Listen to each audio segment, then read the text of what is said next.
हमारी परेशानियां से हमारी खुशी या गम नहीं जुड़ा होता है।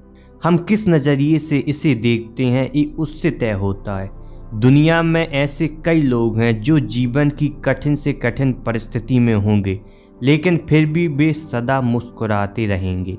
और कई ऐसे भी लोग हैं जिनके पास सब कुछ होगा, उनके जीवन की सबसे बड़ी जीत उन्हें मिली होगी, तब भी वे परेशान होंगे।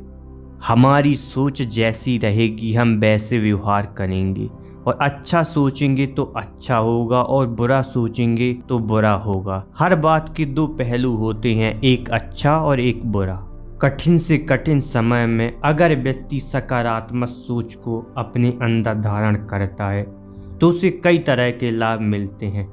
यह लाभ मनोवैज्ञानिक एवं शारीरिक दोनों हो सकते हैं। तो आज हम इस वीडियो में एक ऐसी कहानी के बारे में बताएंगे जिससे आपको पता चलेगा कि हमारे जीवन में सोच का क्या महत्व है और एक सोच हमारे जीवन को किस प्रकार परिवर्तित कर सकती है।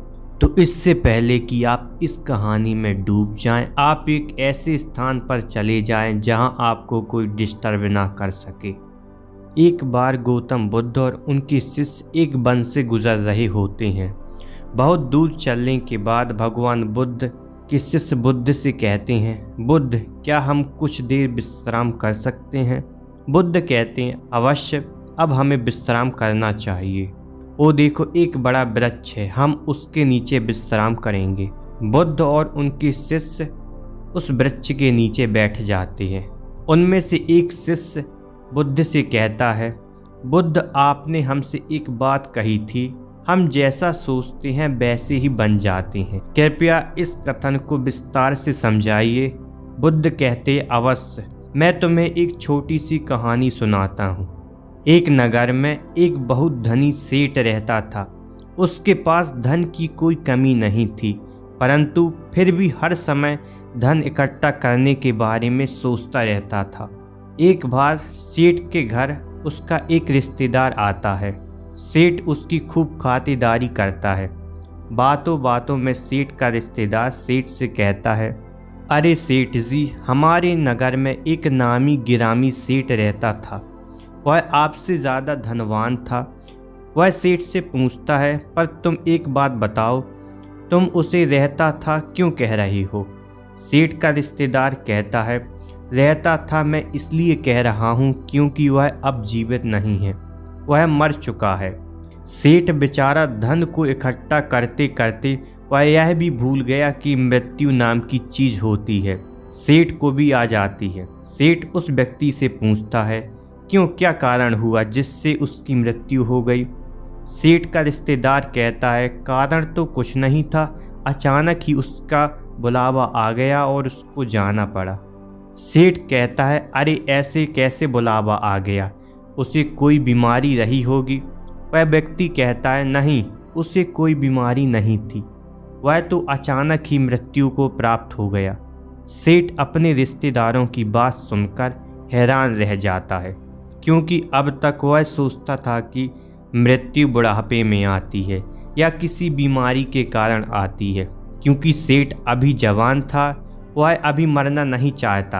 अगले दिन वह रिश्तेदार अपने घर चला जाता, परंतु सेठ को एक बहुत ही बड़ी समस्या दे जाता कि सेठ की भी मृत्यु आ सकती है। सेठ जैसे पहले धन के बारे में सोचता था, अब केवल मृत्यु के बारे में सोचने लगता है कि कहीं मुझे मृत्यु ना आ जाए। समय बीतता गया, सेठ बहुत कमज़ोर होने लगता है, क्योंकि वह सही से न खाता और न पीता है, केवल मृत्यु के बारे में सोचता है। उसकी जीभा पर केवल एक ही कथन रहता है, कहीं मेरी मृत्यु ना हो जाए, और वह बीमार हो जाता। उसकी ऐसी स्थिति हो जाती मानो कभी भी प्राण निकल जाए। सभी लोग उस सेठ की ऐसी हालत देखकर बड़े आश्चर्यचकित होते हैं, क्योंकि उन्होंने देखा था कि वह सेठ हमेशा खुश रहता था, उसके पास धन की कोई कमी नहीं थी। पर अब इसको क्या हुआ?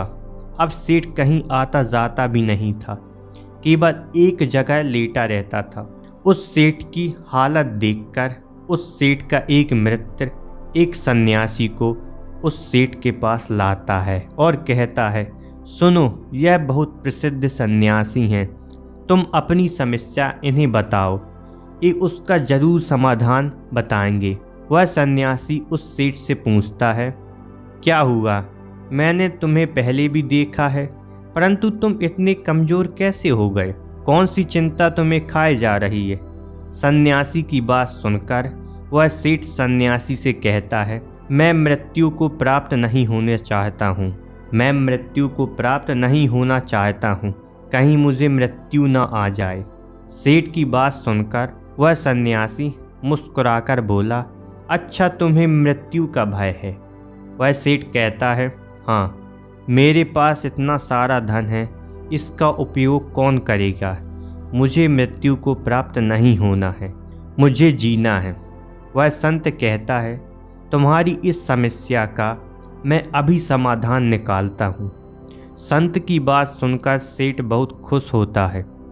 उस संत के आगे हाथ जोड़ता है और कहता है, कृपया करके मेरी इस समस्या का समाधान कीजिए। वह संत उस सेठ से कहता है, मैं तुम्हें एक मंत्र देता हूँ, तुम्हें बस इसका उच्चारण भीतर भी और बाहर भी करना है। मतलब मुंह से भी यह मंत्र बोलना है और अपने भीतर मन में भी यही मंत्र बोलना है। यह मंत्र है, जब तक मुझे मृत्यु नहीं आएगी तब तक मैं जीऊँगा। तुम इस मंत्र को 7 दिन तक लगातार जपना। मैं 7 दिन बाद आऊँगा।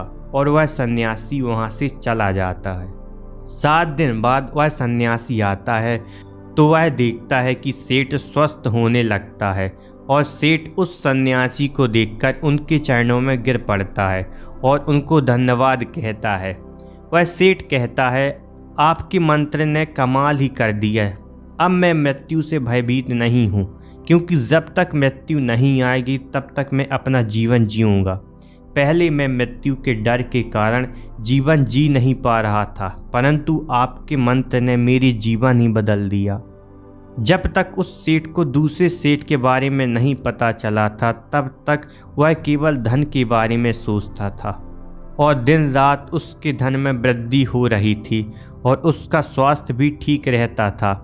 वह अपने जीवन से खुश था, परंतु जब वह मृत्यु के बारे में सोचना शुरू कर दिया तो वह मृत्यु के करीब जाने लगा और ऐसा क्षण आ गया कि वह कभी भी मृत्यु को प्राप्त हो सकता था।